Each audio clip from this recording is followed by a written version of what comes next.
There was a time in my life where I told God that I want to have nothing to do with Him, you know. And I had been going through a lot of things. I had seen a lot among what I saw as Christianity, that it helped in making me take my eyes off Jesus. And I decided to do my own thing. And I remember telling Jesus, I said, please just leave me alone. I don't want to have anything to do with you. I just want to go make some money, live, quietly somewhere else. Just leave me alone. And so I just kind of, started doing my own thing, and, I started making some money. I started,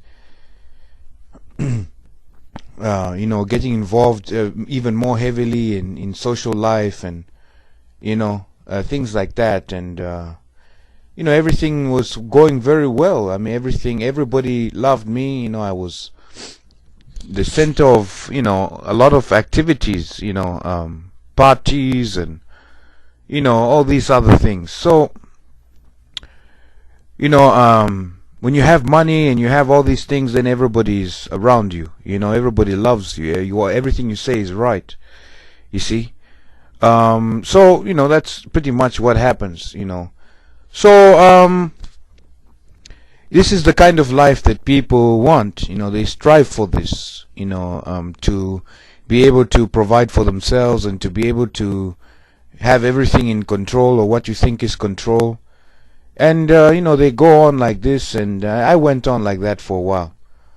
And I used to have a bed, a very big bed, and I used to pride myself because the bed was so big that I could, extend my arms all the way out and my legs wide apart, and, fall asleep like that and roll over quite a few times, and I'm still on the bed. That's if I, and I used to sleep like that when I was alone, on that bed, and I used to feel good that, hey, look, look at, you have all the comforts and all the different things, and, so anyway, one night on this bed, I was asleep by myself, and early in the morning, around 1 or 2, somewhere there, it's like I woke up, and I woke up, and I was like, man, what am I doing up? This is what I was thinking to myself. Why am I up? You know how you sit down, your legs are still on the bed, but your waist is like 90 degrees with your legs. Your torso. So I was sitting up. I'm like, what am I doing up? Why am I up? So I started moving a little bit upward. So I'm like, man, what's going on? What's this? I started moving upward now, toward the ceiling, towards the corner of the walls, just like a balloon, to, the intersection of the 3 walls, the ceiling and the 2 other walls, right at the corner. So I'm like, man, what's this happening now? So then all of a sudden, I turned around to look back. And when I looked back, I got the horror of my life. Because when I looked back, my friends, I saw myself lying down on the bed. And a fear came over me that is not a normal fear. It was a terrifying fear. Because when I looked at myself lying on the bed, I saw demons by my head and demons by my feet. You see, I tried to move, I couldn't move. I tried to do this, I couldn't do. I tried to speak, something had grabbed my neck. You see, I couldn't say anything. So, here I am, out of the body, and I'm watching these things that are in control. And so, the only thing I knew what to do is I said, in the name of Jesus. And when I said this name, my friends, I came back in my body and I woke up. And I was terrified. My heart was beating at a rate that you can't imagine. I saw those demons. They were little, they had red eyes and very sharp teeth.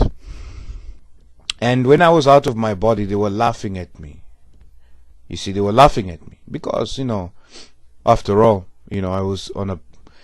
The reason why I was able to see the demons on my head and the demons on my feet was because the thoughts that I was yielding to were their thoughts, and the path that my feet was on was a path that they were in control of. You see, that is why God allowed me to see that this is the path that you're on right now. You see? So it took that for me to, see that. And you know what, my friends? Even in seeing that, after a few days, I forgot all about it. And I continued. It took a lot more suffering for me to understand that, who I am and what I need to do. And it's not easy, because to overcome the flesh is not an easy thing, my friends. You see, many people who are not honest with themselves, they call their own plans God's plans. You see.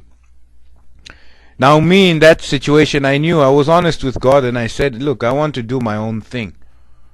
You see, most people are not like that. They want to say, well, God is with me, and this is God's plan. And when they don't know Jesus Christ, you see, they're just using that to make themselves feel happy and others around them. You see. So my friends, this is one experience that I can tell you for sure that I when I look back on it, it reminds me that